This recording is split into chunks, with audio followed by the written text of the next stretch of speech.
Hello children, this is Ipshita Gangopadhyay, teacher from Trinity International School. Students, today we will start with chapter number 3 of your history textbook, the Indus Valley Civilization.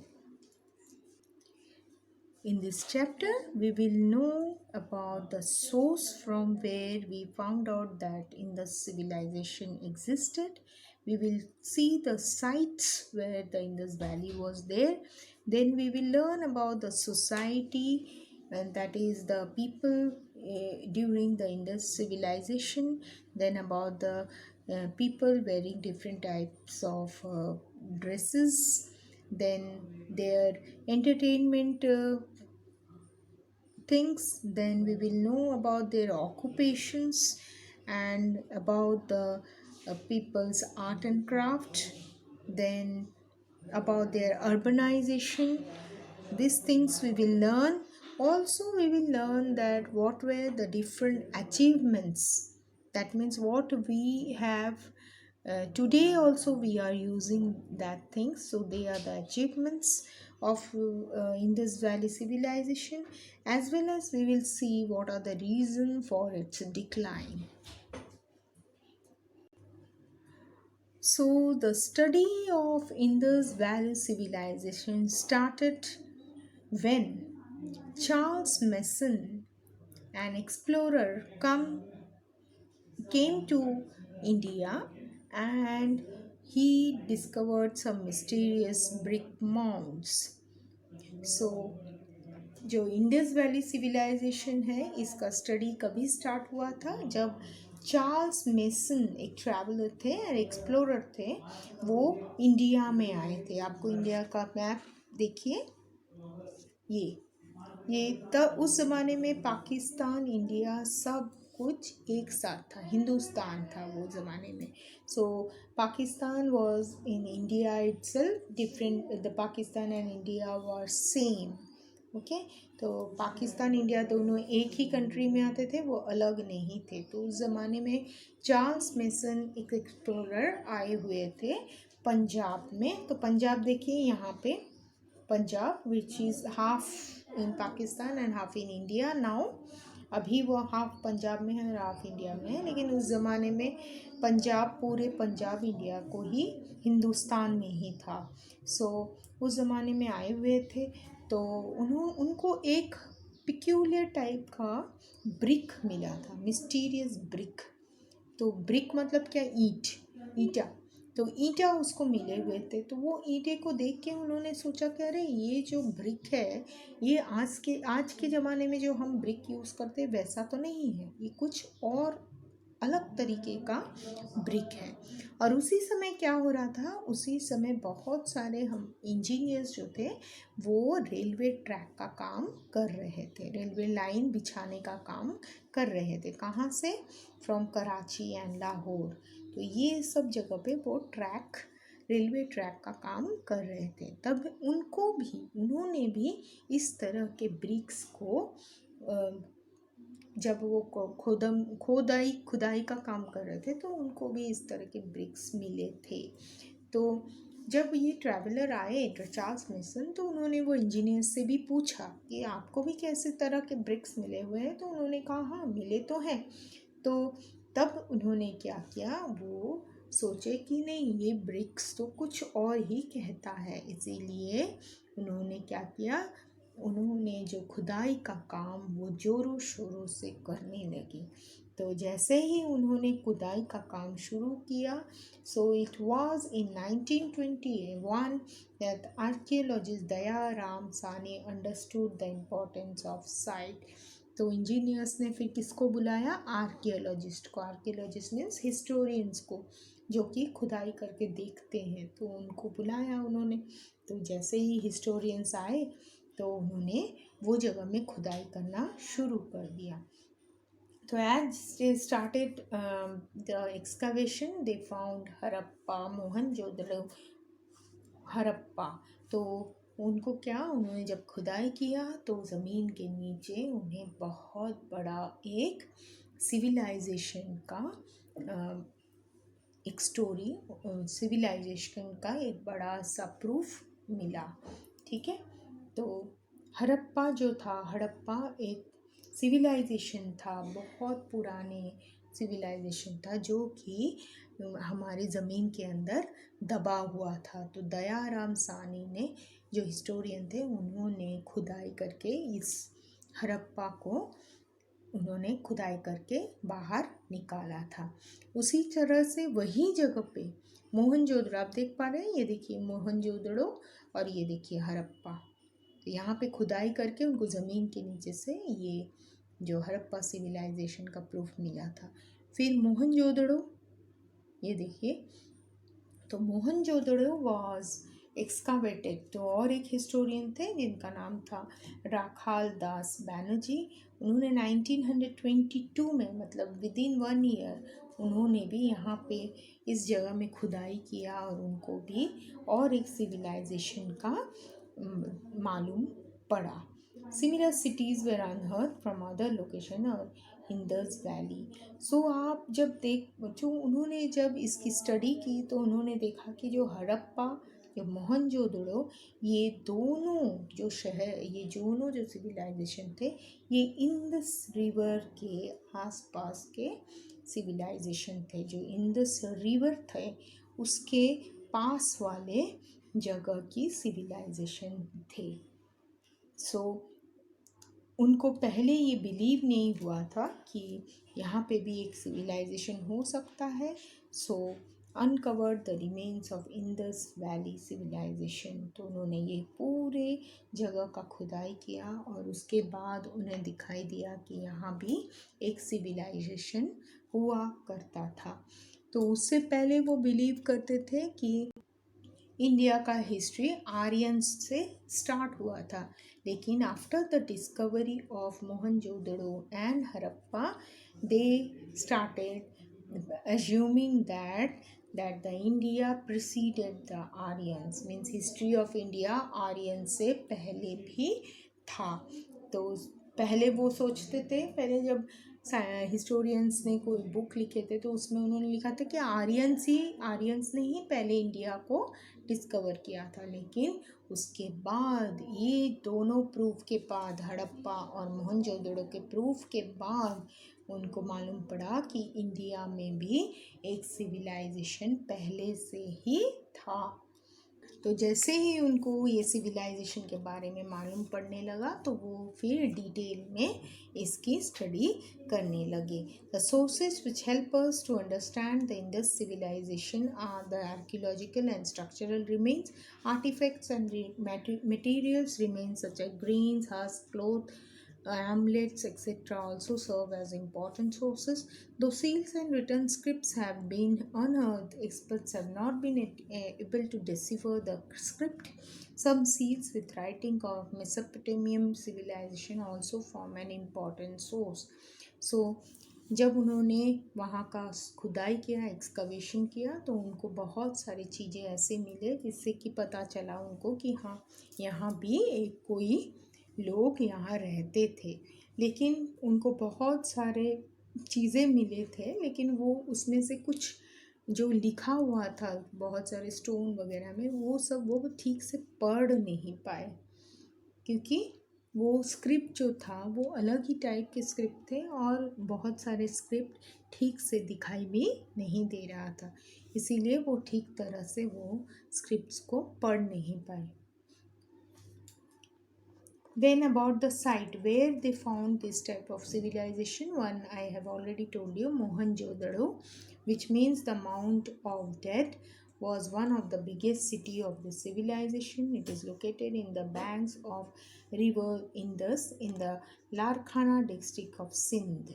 तो ये जो river Sindh के river Indus के पास में जो था मोहनजोदड़ो, वो अभी कहाँ है, वहाँ अब पाकिस्तान में है। ठीक है, तो Harappa is situated on the banks of Ravi river in the Montgomery district of western Punjab in Pakistan. So Harappa and Mohenjo-daro both are now in Pakistan. Before independence it was with us, isn't it? So both the civilization was near the banks of river. So Mohenjo-daro was located in the banks of river Indus, and Harappa was located in the banks of Ravi river. Further excavation revealed that this civilization extended beyond the Indus Valley in northern and western India. Some notable sites are Lothal, Ropar, Kalibagan, Alamgirpur, Surkotada, and Banawali. So after more investigation फिर से और ज़्यादा study के बाद पता चला कि सिर्फ वो पाकिस्तान के हड़प्पा मोहनजोदड़ो जो था उसके अलावा भी हमारे इंडस वैली और भी जगह पे थे। वो जो जगह पे थे वो थे गुजरात, राजस्थान, देन उत्तर प्रदेश, हरियाणा, ये सब जगह में भी बहुत सारे लोग पहले से ही रहते थे। तो ये सब चीज़ें हिस्टोरियन ने एक्सकवेशन के बाद में उन लोगों ने डिस्कवर किया। Till date, 2,800 sites have been discovered, thus making the Indus Valley the largest civilization of ancient world. तो जब हिस्टोरियंस पूरे वर्ल्ड के हिस्टोरियंस ने स्टडी किया तो उनको पता चला कि जो इंडस वैली जो सिविलाइजेशन था वो सिविलाइजेशन बहुत ही बड़ा सिविलाइजेशन था, क्योंकि इस सिविलाइजेशन का प्रूफ उनको बहुत सारे जगह पे मिले थे। तो हमने जो इजिप्शियन सिविलाइजेशन पढ़ा था वो सिर्फ इजिप्ट के आसपास, नाइल रिवर के आसपास ही था, है ना। लेकिन यहाँ पे हमने देखा कि इंडस वैली क्या था, बहुत से जगह को समा के, बहुत सारे जगह को में ये वाला फैल के स्प्रेडेड आउट था। बहुत जगह पे पीपल थे जो इंडस वैली सिविलाइजेशन के ज़माने के थे। तो बाद में इनको पता चला कि यही सबसे बड़ा सिविलाइजेशन था, क्योंकि ये हम देख पा रहे पाकिस्तान में भी है इनका, फिर इंडिया में भी इतनी सारी जगह में ये स्प्रेड आउट है। The principal sites of civilization were discovered around the Indus River and its tributaries. Tributaries means Indus River जो बड़ा रिवर है उसके साथ साथ उनका जो ब्रांचेस गए हुए हैं, छोटे छोटे जो ट्रिब्यूटरीज गए हैं उसके आसपास भी ये सिविलाइजेशन था, पीपल यहाँ भी रहते थे। The Indus Valley civilization is also known as Harappan civilization since Harappa was the first site to be excavated. तो इंडस वैली सिविलाइजेशन का दूसरा नाम हड़प्पा सिविलाइजेशन भी बोलते हैं। ऑल्दो हड़प्पा एक ही जगह था, लेकिन क्योंकि हड़प्पा ही पहला जगह था जहाँ पे इसका प्रूफ मिला था, इसीलिए इसको हड़प्पन सिविलाइजेशन भी हम कहते हैं। So in the next paragraph we will learn what was the life of Indus Valley. वहाँ के लोग कैसे रहते थे, उनका क्या enjoyment क्या था, उनके लोग कैसे ड्रेस पहनते थे, ये सब हम पढ़ेंगे। Society. It is widely believed the society was divided into classes. Again you can see the society is divided into classes, upper class, lower class. Okay, this is based on assumption that the Mohenjo-daro, Kalibagan and Harappa, the settlements were divided into two main parts. Upper portion of city was protected by walls. The portion was called a citadel. The ruling class of towns like the wealthy merchant and the high priest lived in the citadel. Other part of towns was lower in height than the former. The farmers, merchant and craftsmen lived in this area. Two-room tenements with a common courtyard were found attached to the great granary at Harappa. This suggests the manual laborers probably lived in these tenements. So, by this paragraph, what you can understand that there are two classes of society. मतलब दो part में society को divide किया था, एक upper class society and second was the lower class. So upper class में you know that rich people comes under upper class, है ना, जो रूलर्स रहते थे, जो मर्चेंट्स रहते थे, जो प्रीस्ट रहते थे, जिनके पास बहुत पैसा था, जो बहुत रिच थे, वो लोग अपर क्लास में रहते थे। और अपर क्लास में रहते थे तो उनका जो रहने का जो एरिया था, जो सेटलमेंट था, वो भी अलग ही तरह के थे, है ना। हम लोग के भी जैसे राजा राजा महाराजाओं का घर बार कैसे रहता है, एकदम बड़ा सा, फिर उनके वहाँ पे बड़ा सा वॉल रहता है, तो ये वॉल को बोलते हैं सिटाडल, प्रोटेक्टिंग वॉल, बड़े बड़े वॉल फोर्ट जैसा, है ना। तो ये सब अपर क्लास के लोग यहाँ पर रहते थे, और जो लोअर क्लास के लोग थे वो कैसे रहते थे, वो जैसे कि आम आदमी जैसे रहते हैं उस तरह के एरिया में वो लोग रहते थे। उनके पास भी घर था, घर में क्या था, आंगन थे, है ना। और आंगन में उनको दिखाई देता था कि आंगन में भी बड़े बड़े ग्रेन रखने के जगह थे, ग्रेन मतलब राइस वो सब रखने का जो बड़े बड़े जगह थे, वैसे टाइप की जगह थे। तो इससे पता चलता है कि ये लोग खेती बाड़ी का काम करते थे। कौन से लोग, जो लोअर क्लास के पीपल थे। सो दे वेर द टीनमेंट्स। और उनके पास 2 रूम के घर में रहते थे, बड़ा सा एक आंगन रहता था, and they were having greenery. So this was the society. Then regarding the dress, किस तरह के ड्रेस पहनते थे, कॉटन और वुलन गारमेंट्स पहनते थे। Men wore a garment similar to dhoti, and the upper garment was a shawl worn around the left shoulder and under the tight right arm. Women wore skirts which were held at the waist by a girdle, and the upper garment was similar to what men wore. So both men and women wore many ornaments like necklaces, armlets, and finger rings. They used gold, silver, and other precious and semi precious stones in their necklaces. Men kept beard, cut their hair short or combed, and coiled in a top knot. Women too tied their hair and used hairpins and combs. So, that time the men used to wear dhoti, and upper garment was also there, like kurti type they were wearing, and also they were having shawl that was worn around the left shoulder. So shawl was taken on the left shoulder and under the right arm. Then women क्या पहनते थे, women Ghaghara, जैसे ऊपर ऊपर का घाघरा, नीचे घाघरा और ऊपर उनका ब्लाउज होता था, उस तरह के वो क्लोथ पहनते थे। और both men and women use to wear necklaces. So आपने कभी गांव के लोगों को देखा होगा तो आपको पता चलेगा कि उसी तरह के ड्रेस वो लोग पहनते थे। सो घाघरा वगैरह वुमेन्स पहनते थे। फिर जो मेन थे वो भी ज्वेलरी पहनते थे, कान की बाली वगैरह मेन भी पहनते थे और वुमेन भी पहनते थे। और मेन वेयर कीपिंग बियर्ड्स, दाढ़ी होता था उनका, और उनके जो बाल होते थे वो भी छोटे रहते थे, और वो एक टॉप नॉट जैसा, साधु लोगों के जैसा एक जूड़े टाइप बनाते थे। Women to tied the hair, women भी अपने बालों को टाई करती थी, बट वो लोग different types of hair pins और कोम्स लगाते थे। तो बाल में वो डिफरेंट टाइप्स ऑफ ज्वेलरी जैसे कोम्स और हेयर पिन्स वो सब अच्छी तरह से लगाते थे। So this was the dress of the people in the civilization. Then recreation, and what were their entertainment, how they used to entertain themselves, वो कैसे अपने लाइफ को एंजॉय करते थे। तो usually they use to sing and dance. अपने life को आपने देखा होगा कि गांव वाले कैसे भगवान के सामने नाचते हैं, कोई भी फेस्टिवल आता है तो भी वो कैसे किस तरह से अपना एंजॉयमेंट करते हैं। So indoor games can seem to have been popular and board games with dice have been discovered.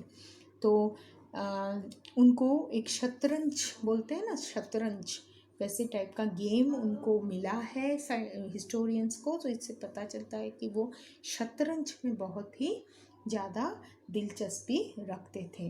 और उनको इस तरह के टॉयज़ भी मिले हैं जो मिट्टी के बने होते थे, और उन्होंने साइंटिस्ट ने ये अनुमान लगाया है, they thought that these way the toys that were used by the childrens to play with wheels. देखिए ये सब जो मिट्टी के जो टॉयज़ बने हुए हैं वे दे आर हैविंग व्हील्स। देखिए व्हील्स है टॉय के साथ। सो children used to play with this dolls, animals, movable heads, rattles, and whistles.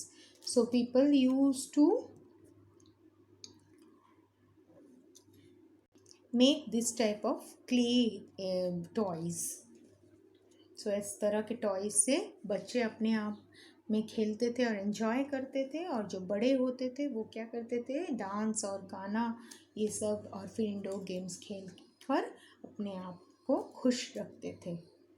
Urbanisation means ये सब चीज़ों को देख के पता चलता है कि यहाँ के जो पीपल थे वो अच्छे खासे पैसे वाले थे, इनको किसी चीज़ की कमी नहीं थी। The cities were divided into two parts, the citadel and the lower town which has a lower height. The walls were made up of baked bricks and were built around with each. To make walls strong, bricks were laid in an interlocking pattern. Citadel. In most cities, the citadel may have been the administrative block. The citadel too have a massive walls. There were important buildings like granary, the assembly or town hall, and the great bath inside the citadel at Harappa. So, now in this paragraph it is said that the two classes were divided and the two classes people lived in a different cities. So जो rich people were used to stay in a area where there was citadels. तो rich people जो रहते थे वो क्या करते थे, वो बड़े बड़े बंगलों में, मैंने ये पहले भी बोला है, बड़े बड़े बंगलों में रहते थे जिसके बड़े बड़े ऊंचे ऊंचे वॉल होते थे, उस तरह की जगह पे रहते थे। और जो भी बनाया होता था वो उनका ब्रिक से बनाया होता था, ईंट से, और वो ईंट मिट्टी के ईंट होते थे, लेकिन वो ईंट बहुत ही स्ट्रॉन्ग होते थे। तो आपको यदि ये जो पिक्चर है ये देखे होंगे तो देखिए इस तरह के ईंट, तो आप देख पाओगे कि देखिए ब्रिक से सब बने हुए हैं, देख पा रहे हैं, और देखकर आपको ऐसा लग रहा है ना, it is very strong. Okay, so it is very strong. So this type of city was planned. So आप देख रहे हैं ऊंचे जगह पे लोग, क्या ऊंचे जगह पे जो रिच पीपल रहते थे, और जो नीचे जगह पे वो वहाँ पे पुअर और lower class people used to stay. Now you can see here great bath. Bath means ये स्विमिंग पूल के जैसा एक पूल था जहाँ पे लेडीज जेंट्स सब were taking bath. So see the steps here. तो ये एकदम हिडन प्लेस में रहता था, ठीक है.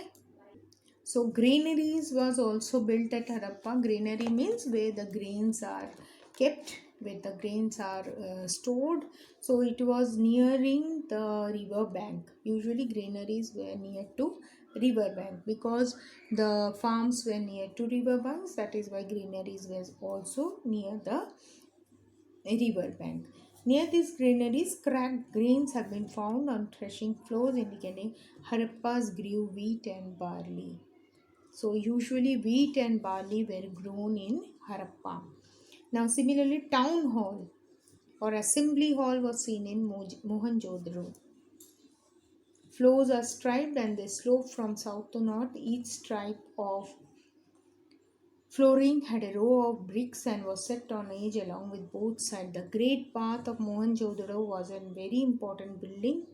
It resembled a large pool with 2 flights of steps. It has a 6 entrance. So I have talked about the assembly hall. जो उनका assembly hall था वो भी बहुत बड़ा था और tough था. They have a brick pillars से बनाया हुआ था और बहुत it was 27.5 meters square.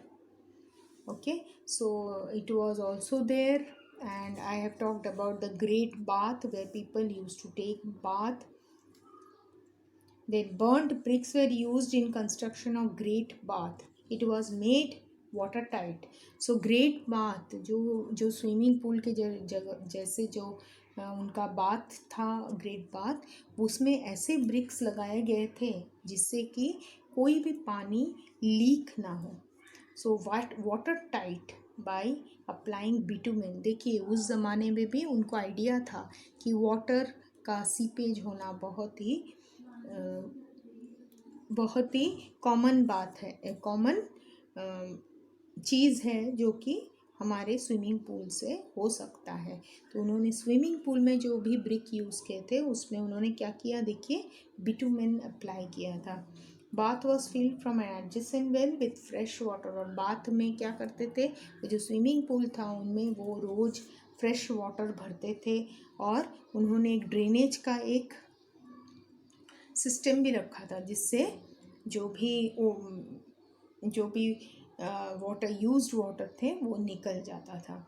Great bath was probably use during religious ceremony. So वो जो स्विमिंग पूल जो यूज़ करते थे यूजुअली कोई भी फेस्टिवल के टाइम पे वो वो यूज़ करते थे। The lower town below the citadel was the lower town where there was smaller building. तो ये था, ये ग्रेट बाथ जो था ये था अमीरों के, जो रिच पीपल का जो एरिया था वहाँ पे ये था ग्रेट बाथ। और जो लोअर टाउन है जहाँ पे गरीब लोग रहते थे वहाँ पे उनका कैसे था, उनके जो टाउन्स थे वो हाउसेज और बिल्डिंग्स वो एक लाइन से था। Roads were laid north to south and east to west. The remains of brick houses can be seen there. There is an efficient drainage system and provision were made for street lighting. तो जो lower town थे जहाँ पे poor people रहते थे वहाँ भी उनका जो घर था वो सब एक ही पैटर्न में थे, ठीक है, और वो भी ब्रिक्स से बने हुए थे। और आप ये जो पिक्चर है इसमें देख पा रहे हो, इसमें ड्रेनेज सिस्टम भी था। हर एक घर के साथ पाइपलाइन जो था वो ड्रेनेज सिस्टम भी था, और आपके रोड के साइड में भी देखिए ड्रेनेज सिस्टम था। इससे क्या होता था, जो भी एक्सेस वाटर थे, एक्सेस ड्रेन वाटर थे, वो सब ये जो ड्रेन है उसमें से निकल जाते थे। इससे क्या होता था, स्ट्रीट भी क्लीन रहता था और हाउस के अंदर का भी सब क्लीन रहता था। All the rooms of residential houses opened into the courtyard, thick walls kept. So जो भी घर होते थे वो इस तरह थे कि rooms were cool during summer season में रूम्स हमेशा उनके कूल रहते थे।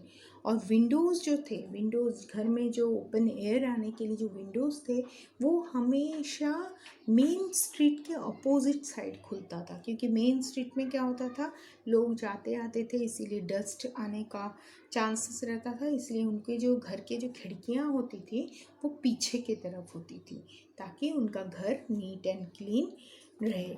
The houses had flat roofs and were either single storied or double storied. Most houses had wells, bathing place and drains. So जो भी घर था वो या तो सिंगल स्टोरेज था नहीं तो डबल स्टोरेज था, और सबके घर में एक एक कुआं था, फिर बाथरूम्स थे और ड्रेन्स थे। और सब हाउसेस किससे बने थे, ईंट से, ब्रिक्स से, और bricks were very superior in quality. So bricks जो यूज़ करते थे वो बहुत ही अच्छा क्वालिटी के थे, और bricks were having same size. तो इतना वो जब घर बनाते थे तो घर भी एकदम, हर एक घर एकदम एक जैसा लगता था। तो बहुत दूर से वो बहुत सुंदर लगता था।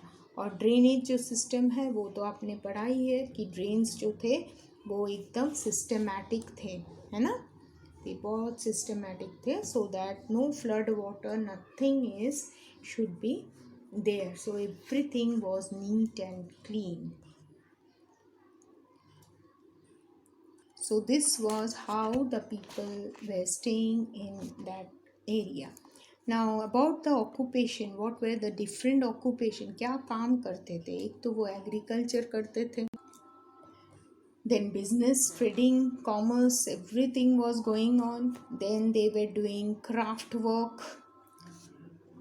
work like jewelry, pottery, then sculpture, toy making, everything was there. Then for in art and craft they used to make the sculpture, you can see the sculpture. So bronze were used, uh, they were using the bronze, they were using the clays, terracotta, everything they were using. Also in that time there were seals. So seals were flat, square and rectangular. See the seals here. During the uh, Indus Valley civilization, so you can see the different diagrams over here. From these diagrams you can know the different types of information. They provide a lot of information about daily life. So you can see the different types of animals and people, how they were. Okay, from these seals you can know them properly. So buffaloes, tigers and everything are shown here. Now about their religion, no temple structures were found. Temples were not found, but one goddess, form of Pashupati, was believed to worship. This people were believed to worship this type of goddess, that is Mother Goddess. Some seal depict a man sitting in yogic posture surrounded by animals, which is very similar to Hindu god. So they have found out the picture of gods with many animals surrounding them. So हमारे भी जो God हैं वो भी हम देख पाते हैं कि उनका भी आपको गॉड के साथ एनिमल्स का पिक्चर रहता है. जैसे कि आप गणेश जी को देखते हैं तो गणेश जी के साथ आप इंदुर मामा को भी देखते हो. तो उसी प्रकार यहाँ पे भी आपको बहुत सारे गॉडेस गॉड के साथ एनिमल्स का पिक्चर भी आपको मिल सकता है. ठीक है. Now from their achievements, what were the achievement we achieved, उनसे हमने क्या सीखा. एक तो यूनिट ऑफ मेजरमेंट सीखा, क्योंकि हमने देखा था उनके घर के हर एक ब्रिक एक ही मेजरमेंट के होते थे. तो इससे हमको यूनिट ऑफ मेजरमेंट का आइडिया मिला था.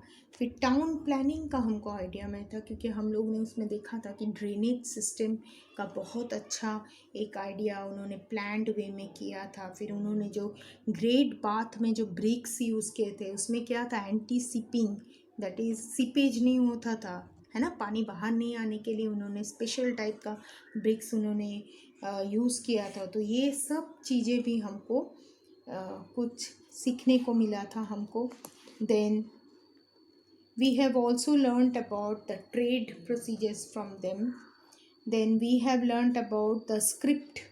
तो हमने ये जो सील्स वगैरह देखे थे, यहाँ पे जो सील्स वगैरह है उसमें पिक्टोरियल पिक्चर से कैसे उनके लोगों के लाइफ को डिपिक्ट किया था, वो उससे भी हमको कुछ आइडिया मिला है. Now you can see the picture over here, but यहाँ पे क्या लिखा हुआ है ये अभी तक साइंटिस्ट को पता नहीं चला है. सो from this all things you can know that this civilization was also a rich civilization. Then also there is reason for decline. ये भी एक रिच सिविलाइजेशन था, लेकिन फिर भी ये भी पूरी तरह से वैनिश हो गया था. उसका several reasons are can be attributed. तो उन्होंने साइंटिस्ट ने बहुत सारे स्टडीज़ के बाद उन्होंने बताया है कि the city Mohenjodaro was destroyed and built again a number of times. This was probably due to floods. Thus the cities might have been destroyed by natural disaster like earthquakes, floods or a change in course of river Indus. तो scientist ने बताया है कि ये जो decline का one of the reason है ये रिवर इंडस जो है, may be because of the flood of Indus River, maybe because the river has changed its course, maybe because of natural calamities like earthquakes and other natural calamities. तो इससे मालूम पड़ता है कि मोहनजोदड़ो एक्चुअली इंडस रिवर के पास में था. तो मे बी बाढ़ आने के कारण, नहीं तो अर्थक्वेक आने के कारण, नहीं तो इंडस रिवर का जो डायरेक्शन है वो चेंज होने के कारण ये वाला सिविलाइजेशन पूरी तरह से डूब गया था या डिस्ट्रॉय हो गया था. May be because of deforestation and over exploitation of resources or other probable causes. So maybe वहाँ पे जो भी फॉरेस्ट्री था वो सब चले जाने के कारण, डिफॉरेस्टेशन होने के कारण, या कोई भी ज़्यादा एनिमीज़ आके शायद वहाँ से लूट मार करके लेकर गए थे, इसीलिए वो डिस्ट्रॉय हो गया था. Growth of population have been also played a part in its decline. Maybe वहाँ पे पॉपुलेशन बहुत ज़्यादा हो गया था और उस हिसाब से वहाँ के वेल्थ में कमी पड़ गई थी, मे बी उसके लिए लोग मर चुके थे. और यहाँ पे increase aridity due to decrease in rainfall may have affected the output of Indus valley. और एक रीज़न हो सकता है कि शायद वहाँ पे सूखा पड़ गया था, बारिश नहीं आई थी, इसीलिए ऐसा भी हो सकता है कि बारिश नहीं आने के कारण खेती बाड़ी सब बंद हो चुका था, इंडस रिवर में पानी सूख गया था और लोग मर गए थे. Okay, so maybe because of this four reason Indus Valley was destroyed. Okay, so scientists, historians have taken out this four reason for its declination. So with this we end up with our chapter number 3, Indus civilization. Please read the chapter and go through your PDF, the answer key given to you, to and answer the question accordingly. Please go through answer key and please try to give the answers to the question given in your. So see the exercise. Please read the chapter well and you will know the answers of the questions given to you. Thank you.